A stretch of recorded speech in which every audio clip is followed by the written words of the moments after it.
boa noite, amados irmãos. Saúdo a amada igreja e a todos que estão em casa nos assistindo, em nome do nosso Senhor e Salvador Jesus Cristo. Amém. Meus irmãos, nós vamos já direto à passagem da nossa reflexão que está no livro de Jeremias, capítulo 9, versículos do 23 ao 25.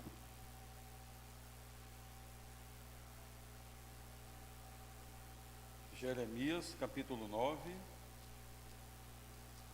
dos versículos 23 ao 25. Quem encontrou, diga amém. Glória a Deus.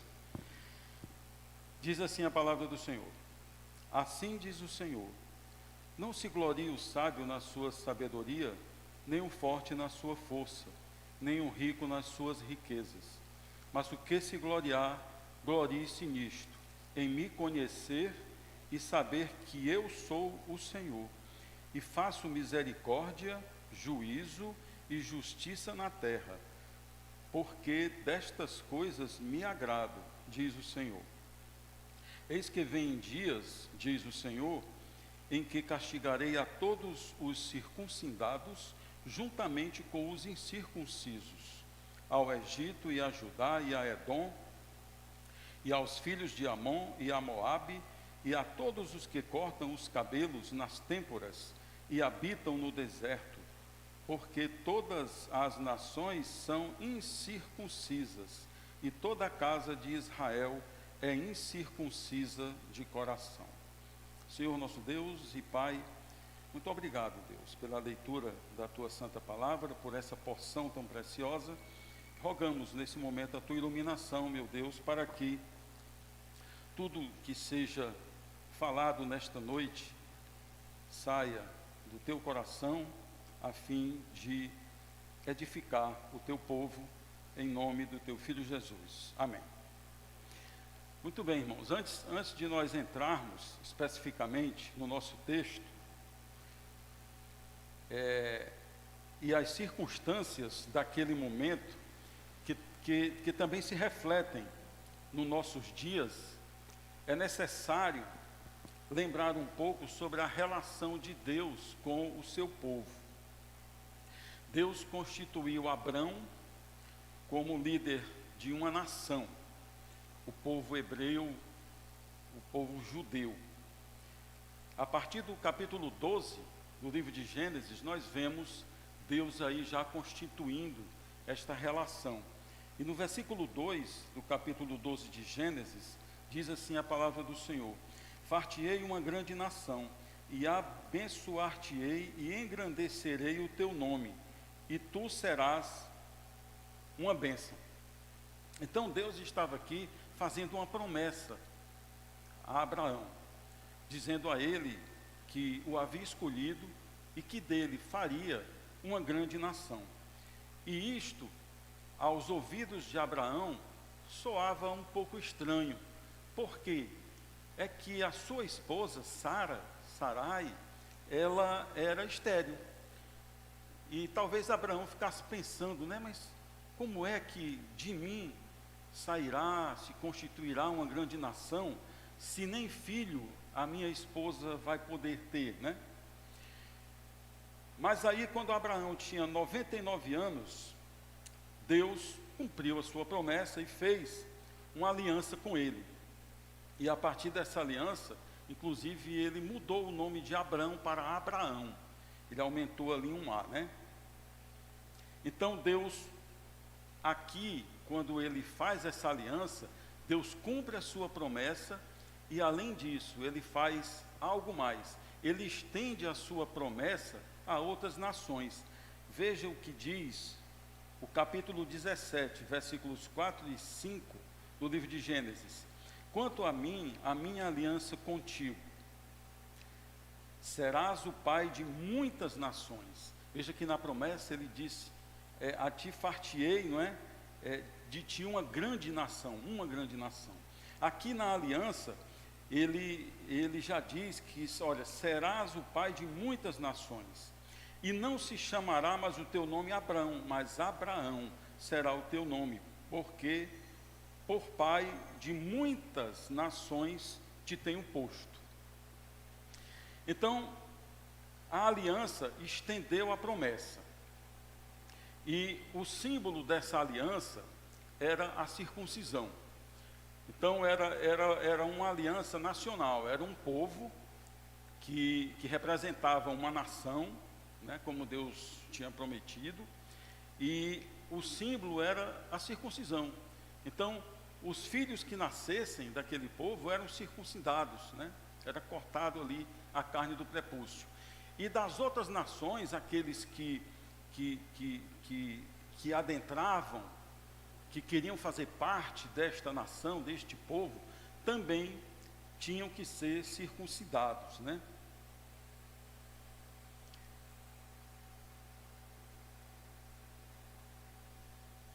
E no capítulo 17, versículos 10 e 14, a palavra de Deus diz assim: Deus ordenou a Abraão que o filho de 8 dias seja circuncidado.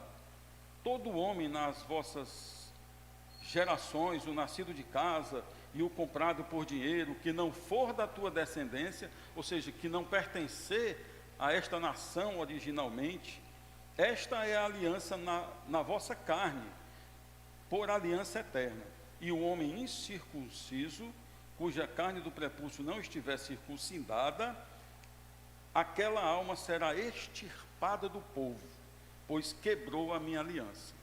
Então, Deus ali estava estipulando essa forma que fazia com que os gentios, os homens de outras nações, adentrassem e fizessem parte do povo de Deus. Tinha que haver a circuncisão.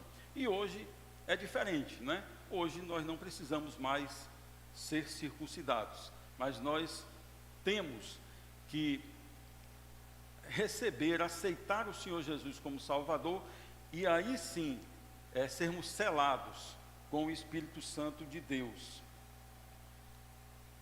A relação de Deus com o seu povo continuava a mesma, mas agora abria-se para uma conversão de outros povos, de outras pessoas ao judaísmo.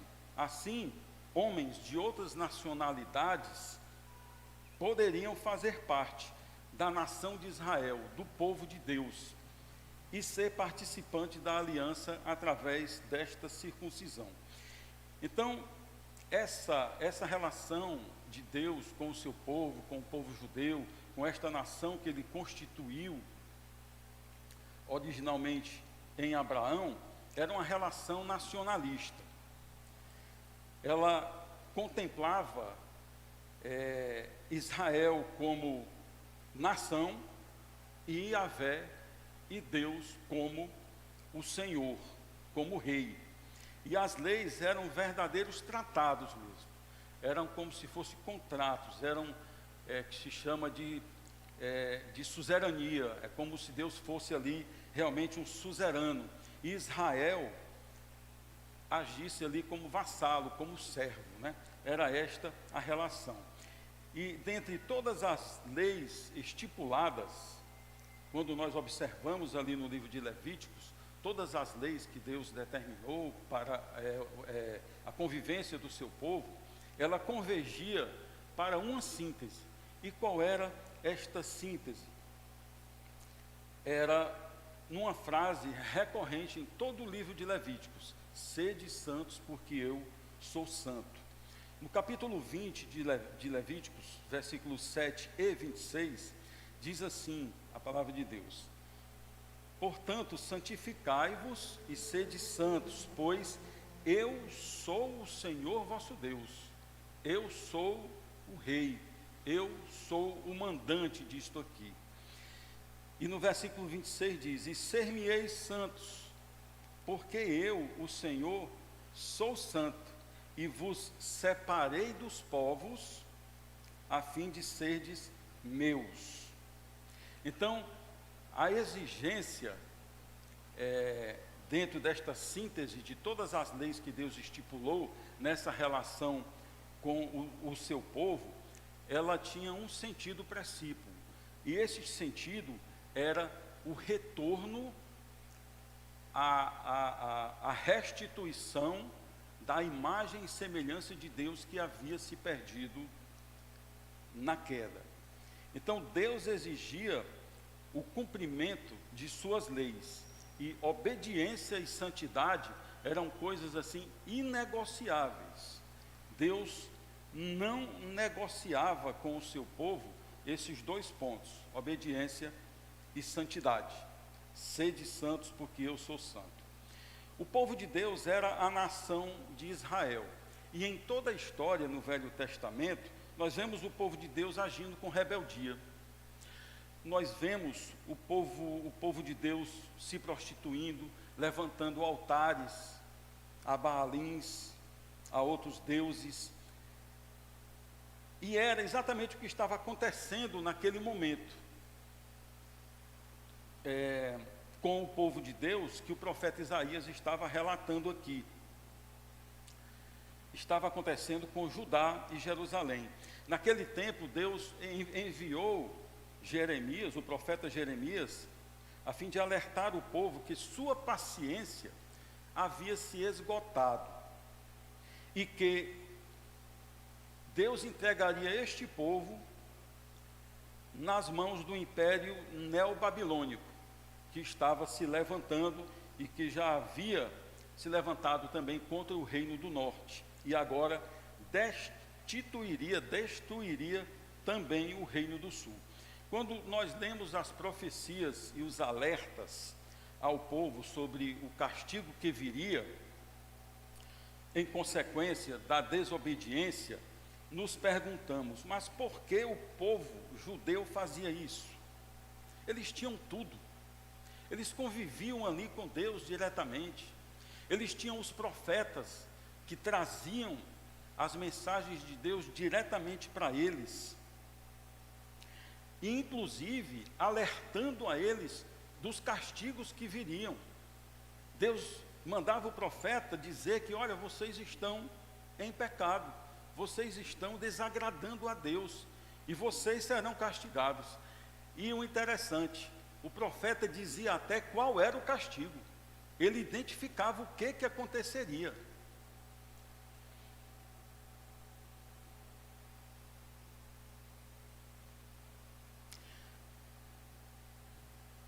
Como podiam levantar altares a outros deuses com tudo isso? Com toda essa relação de amor, de zelo, de cuidado que Deus tinha com eles. Na verdade, a pergunta não remete apenas àquele momento, ao povo de Deus, mas ela se remete também a nós hoje. Ela se remete à humanidade, à comunidade de crentes, hoje também. E aí hoje a pergunta deve ser, por que o homem é assim? Por que o homem age assim? E aí nós estamos falando do crente. O homem de todos os tempos, inclusive nós hoje, que somos o povo de Deus, por que nós agimos assim? E a resposta é por causa da natureza pecaminosa que habita no homem desde a queda. Aí alguém pode dizer, mas os crentes, eles não adoram outros deuses, como os judeus faziam. Os crentes, eles não erguem altares para outros deuses. Você vai na casa do crente, ele não tem lá estátuas, ele não tem aqueles altares onde se colocam os santos, onde se acendem velas, né? Então, é diferente. Não é. E como é que a gente percebe que não é diferente? É porque a idolatria, ela não necessariamente ou obrigatoriamente, e digo mais, hoje, na maioria das vezes, quase 100%, não se remete a levantar altares físicos, pois, diferente daquela época, hoje nós temos a palavra completa, fechadinha, para que nós sejamos orientados. Mas nós levantamos altares. O que dizer quando um crente se corrompe por dinheiro? Temos visto isso hoje, sim ou não? Quando ele é pego em corrupção, e aí são corrupções nominais mesmo, né? É corrupção ativa, corrupção passiva, é peculato e etc. Seja na política ou na vida privada também. Nas empresas acontece isso também. E quando ele cai em adultério, por acaso isso não é real nos nossos dias? O homem cair nesse aspecto? E quando ele pratica a avareza, são crentes, são homens amantes do dinheiro. O dinheiro para eles está acima de tudo. E eles depositam inclusive a sua confiança nesse dinheiro. E quando fala mal dos irmãos? E quando ele fala mal dos irmãos? São chamados maldizentes. E quando o crente abandona o corpo de Cristo, quando o crente abandona a sua igreja, abandona a igreja do Senhor Jesus, quantos desigrejados nós temos hoje, não é?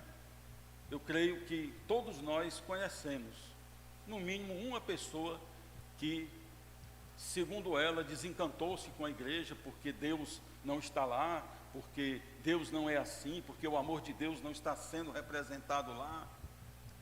Quantos desigrejados? E quando ele cai em bebedices, glutonarias, pornografia, que é uma coisa muito recorrente e perigosa na vida do crente hoje, as prostituições e etc. Quando o crente cai em qualquer uma dessas armadilhas, creia, ele está erguendo um altar a outro Deus. Não é o simplismo de colocarem uma imagem em cima de um altar, mas se coloca todas essas coisas acima de Deus. Isto é idolatria.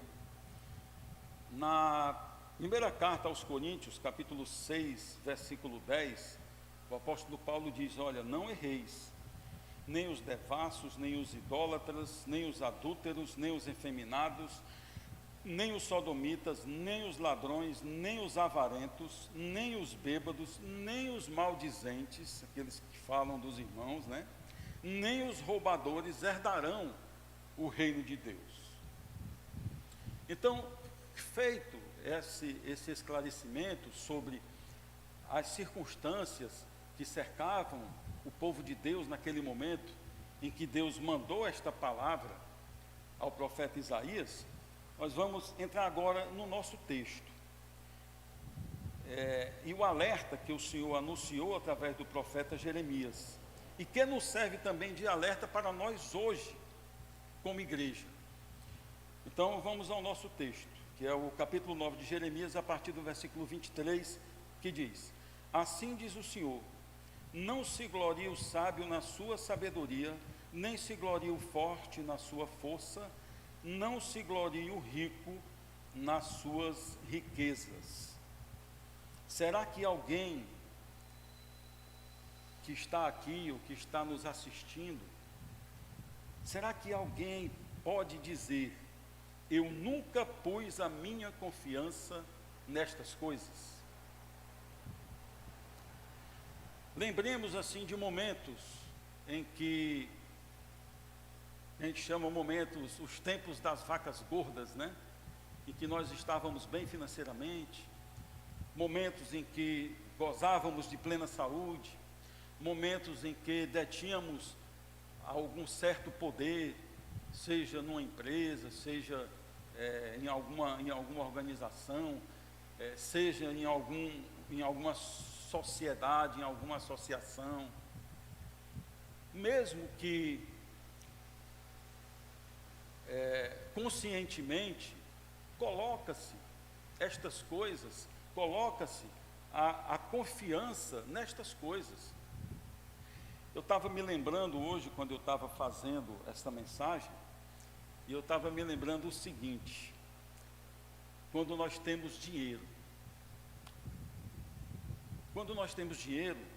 nós podemos comprar algumas coisas que nós queremos. Aí a pergunta é assim: quantas vezes, quando nós tínhamos a possibilidade, tínhamos as condições de comprar o que queríamos, nós nos ajoelhamos e oramos a Deus e dissemos assim: Senhor, eu posso comprar isso? Eu creio que dificilmente as pessoas fazem isso desapercebidamente. Eu tenho dinheiro, eu quero comprar um carro novo, então eu vou orar. Por quê? Porque eu não vou orar, aliás, porque Deus já me abençoou, eu tenho dinheiro, então eu vou comprar. Então, quando nós fazemos isto, nós estamos colocando a nossa confiança nesse dinheiro, nessa riqueza, e não em Deus, né? Então eu creio que este exemplo deixa muito claro quando é que nós colocamos o dinheiro acima de Deus. Nós somos falhos e em algum momento, ainda que imperceptivelmente, podemos cair nesta armadilha, neste laço que o diabo arma, pois o nosso inimigo interior, o nosso maior inimigo que está dentro de nós, que é o nosso ego, nos transforma em seres vaidosos. E esta vaidade nos conduz à idolatria, nos conduz ao egoísmo e nos conduz ao egocentrismo. Seguindo no nosso texto, versículo 24 diz: mas o que se gloriar, glorie-se nisto, em me conhecer e saber que eu sou o Senhor, que faço misericórdia, juízo e justiça. Veja que Deus está dizendo, porque muitas pessoas querem olhar para Deus e ver apenas um Deus amoroso e misericordioso. Nesta série de mensagens que o pastor Leonardo tem nos trazido, pecador nas mãos de um Deus irado, remonta exatamente isto. Deus, ele deixa claro, ele explicita exatamente quem ele é. E aí ele diz: em me conhecer e saber que eu sou o Senhor, que faço misericórdia, mas eu faço também juízo e eu faço justiça na terra. E aí diz: visto que destas coisas me agrado, diz o Senhor. Então a nossa glória, ela deve estar em Deus. A nossa glória deve estar no Senhor e não em nós mesmos. O apóstolo Paulo diz em 1 Coríntios capítulo 1 e 31, diz assim: como está escrito, aquele que se gloria, glorie-se no Senhor. Então o profeta Jeremias revela o que representa essa glória. Aquele que se gloria, glorie-se no Senhor. E aí Jeremias, ele explicita o que é que representa essa glória. Mas que glória é essa? Então, eu não devo me gloriar em mim. Diz que eu devo me gloriar no Senhor. Mas o que está dentro desse contexto, desta glória? E aí ele diz, no versículo 24, mas o que se gloriar, glorie-se nisto. E aí ele diz em que nós devemos nos gloriar. Em me conhecer, aqui é Deus falando, em me conhecer e saber que eu sou o Senhor. Então nós, como filhos de Deus, como povo de Deus, como salvos, nós temos esta obrigação. Nós fomos regenerados, nós dissemos sim ao Senhor Jesus, nós somos salvos e ninguém vai tirar mais esta salvação de nós, mas nós precisamos conhecer ao Senhor. conhecer o nosso Salvador. A palavra de Deus nos diz no Evangelho de João, capítulo 1, versículo 18: ninguém jamais viu a Deus. E aí nós podemos pensar, poxa, mas se ninguém jamais viu a Deus, ninguém remete-se aos povos da antiguidade e remete-se a nós hoje e remete-se também ao povo futuro, às novas gerações. E aí pode-se perguntar, mas como podemos conhecer alguém que nós não vimos? Como é que eu posso conhecer o irmão Denis se eu não o vir e se eu não me relacionar com ele para aprender quem ele é, para conhecê-lo, saber o que ele pensa, quais são os seus conceitos, se os seus conceitos estão certos ou errados?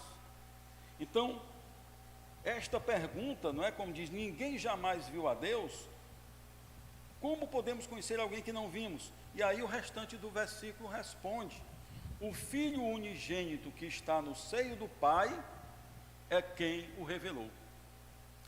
Então, é o Filho de Deus quem revela a nós hoje quem é Deus. A palavra de Deus, que é o Verbo encarnado, é ela que nos revela quem é Deus. Deus se revela através da sua palavra. Então o Pai, Deus, se revela no Filho, Jesus Cristo. E isto responde à primeira de 6 perguntas que eu enumerei sobre como podemos conhecer a Deus. A primeira pergunta é: como eu posso ver a Deus? A palavra diz que ninguém jamais viu a Deus. Mas como eu posso ver a Deus? Contemplando-o. A resposta é contemplando a Deus. Este contemplar não necessariamente significa olhar, ver, enxergar. Eu posso contemplar o pastor Chagas através do seu legado, da sua história, daquilo que ele deixou na sua família, nas suas relações. É este contemplamento. Então Deus se revela na sua palavra. Na primeira carta de Timóteo, capítulo 3, verso 16, diz que a palavra de Deus é divinamente inspirada. Então é nesta palavra que nós devemos confiar, e é esta palavra quem revela quem é o nosso Deus. Então, eu contemplo a Jesus a fim de ver Deus. João 12:45, a palavra de Deus nos diz, e é o próprio Jesus falando, ele diz: quem me vê a mim, vê aquele que me enviou. A segunda pergunta é: como eu posso contemplá-lo, né? Então a primeira, como eu posso ver a Deus? Contemplando. Aí a segunda pergunta é: como eu posso contemplá-lo? Invocando-o. Jeremias 29, 12 a 13 diz: então me invocareis e ireis e orareis a mim, e eu vos responderei. Buscar-me-eis e me achareis quando me buscares de todo o vosso coração. Então eu invoco a fim de contemplar a Deus. Como eu posso contemplá-lo? Invocando-o. E a terceira pergunta: como posso invocá-lo? A resposta é: conhecendo. Nós só invocamos algo que nós sabemos o que é que nós estamos invocando. Ninguém invoca uma coisa que não sabe o que é. Ah, eu vou invocar o quê? Algo que eu não sei o que é, não sei se terei resposta. Não, é preciso conhecer. Então, como posso invocá-lo? Conhecendo. O profeta Oséias diz no capítulo 6, verso 3: conheçamos e prossigamos em conhecer ao Senhor. No capítulo 4, versículo 6, o profeta Oséias diz que o povo de Deus está sendo destruído por falta de conhecimento. Então, eu conheço a Deus eu conheço a fim de invocar a Deus. É o conhecimento que me faz invocar a Deus. Então, como posso invocá-lo? Conhecendo-o. A quarta pergunta é: como eu posso conhecê-lo? Quando você vê alguém, como é que você pode conhecer essa pessoa? Aproximando-se dela. Quando eu conheci a Luciene, eu tive que me aproximar dela para conhecê-la e descobrir ali que era a mulher da minha vida. E prosseguimos ali, sigamos e prossigamos em nos conhecer. E depois de 32 anos, né, de união, são 33 se contar o tempo de namoro, nós fomos nos conhecendo e fomos firmando esse laço por conta deste conhecimento. Então, como eu posso conhecer a Deus? Aproximando-me dele. Jó 42, verso 5, depois de passar todos aqueles momentos de aflição, que Jó não compreendia por que estava sofrendo aquilo, né? Mas tinha lá um ponto, a gente já falou há um tempo atrás sobre isto aqui. Jó disse que, olha, os meus ouvidos ouviam, mas agora os meus olhos te veem. O que isso quer dizer? É que nós precisamos ter experiência com Deus.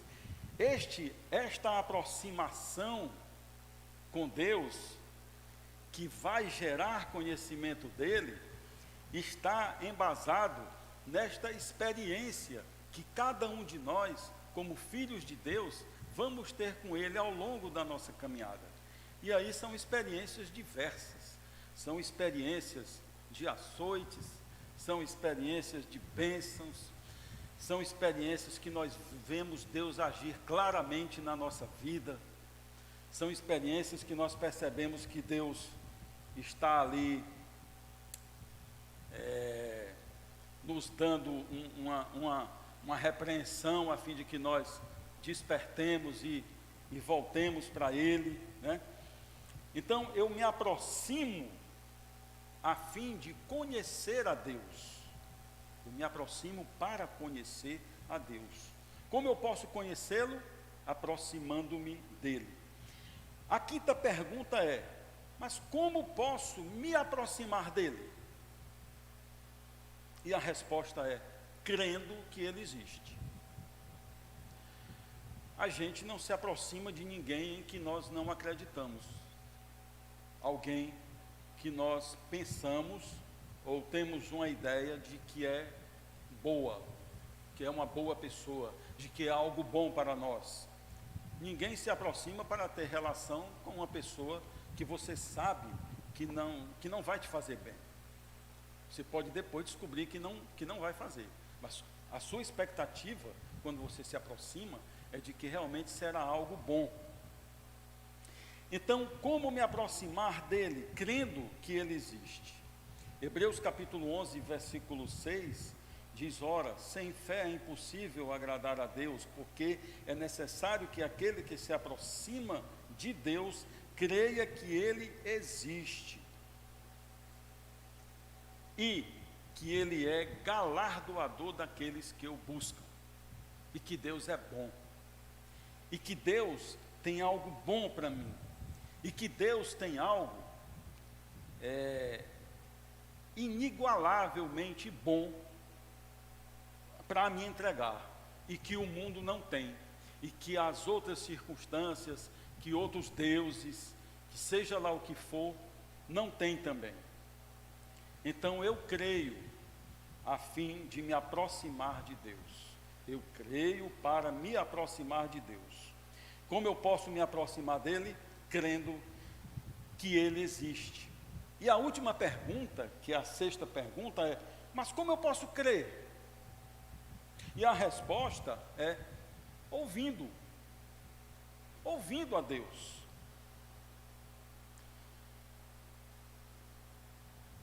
Eu ouço com o objetivo de crer. Eu ouço para crer. No livro de Romanos, capítulo 10, versos 13 ao 17, a palavra de Deus diz assim: porque todo aquele que invocar o nome do Senhor será salvo. Coisa linda, né? Como, pois, invocarão aquele em quem não crerão? Nós só podemos invocar aquele em que nós cremos. E como crerão naquele de quem não ouviram? Nós só podemos crer se nós ouvirmos. Eu preciso crer em algo. Se é o silêncio, eu vou crer no silêncio. Tem que algo me ser dito para eu crer ou não crer. Como crerão naquele de quem não ouviram? E como ouvirão se não há quem pregue? E como pregarão se não forem enviados? Como está escrito: quão formosos os pés dos que anunciam o evangelho da paz. Mas nem todos têm obedecido ao evangelho, pois Isaías diz: Senhor, quem creu nesta pregação?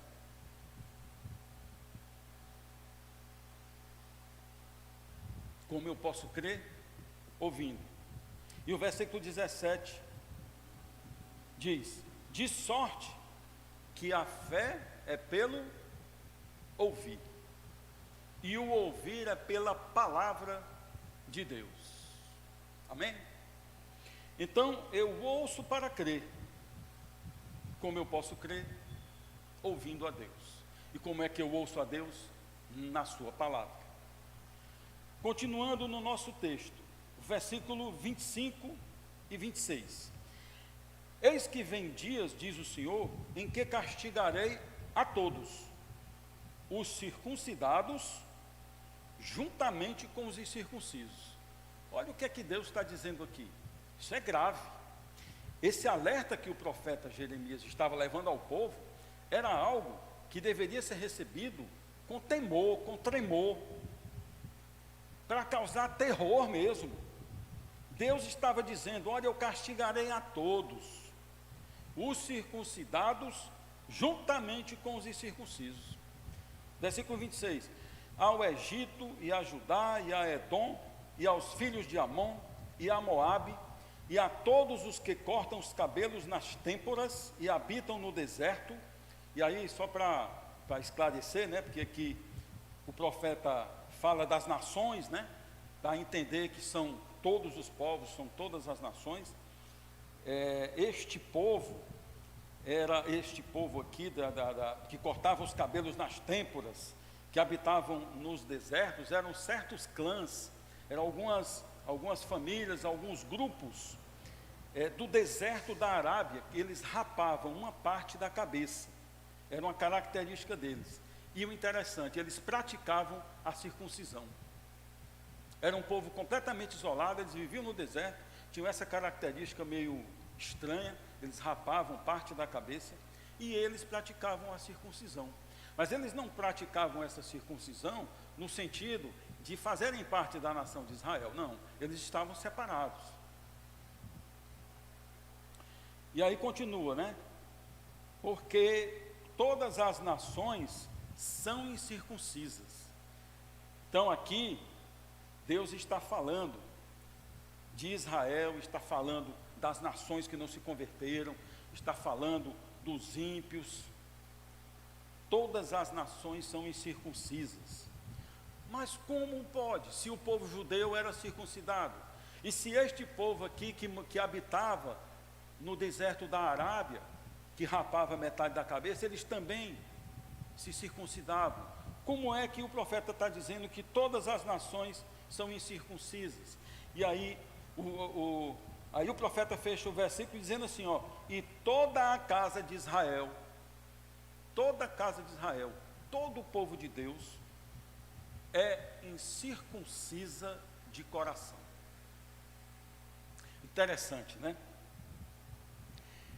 Era Deus, já no Velho Testamento, fazendo alusão à verdadeira circuncisão, que não representava simplesmente aquela aliança feita lá em Gênesis capítulo 17, que dizia que tinha que circuncidar o filho no 8º dia, que aqueles que queriam fazer parte do Israel nacional, do povo de Deus, tinha que também ser circuncidado, mesmo depois de adulto.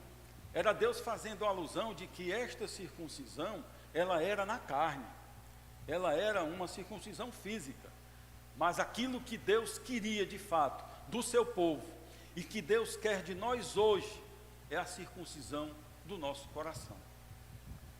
É por isso que nós dizemos: eu tenho a marca de Cristo no meu coração.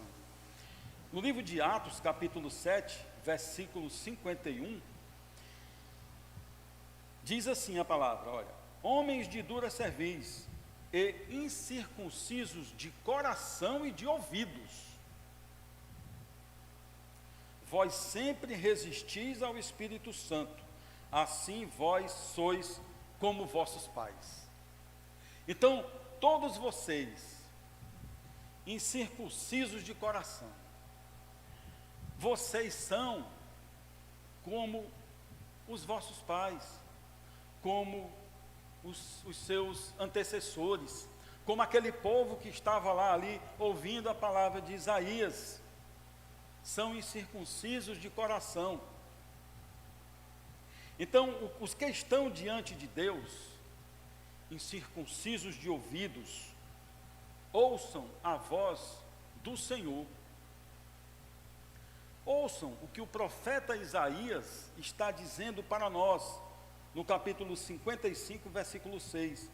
Buscai ao Senhor enquanto se pode achar, invocai-o enquanto está perto. Deus está perto, Ele está ao nosso alcance, Ele se colocou diante de nós, Ele nos deu o caminho da salvação. O próprio Jesus Cristo disse: eu sou o caminho, e a verdade e a vida, e ninguém vem ao Pai senão por mim. Deuteronômio 28, 2, vem as consequências de quando nós invocamos, de quando nós recebemos, de quando nós passamos agora sim a sermos circuncisos de coração. Deuteronômio 28, 2 diz: e todas estas bênçãos virão sobre ti e te alcançarão, quando ouvires a voz do Senhor teu Deus. Precisamos ouvir a Deus, queridos. Deus está falando. Nós poderíamos dizer que Deus, na sua paciência, ao longo de centenas de anos, de milhares de anos, pacientemente, dando esta oportunidade: busquem a mim, convertam-se, transformem-se.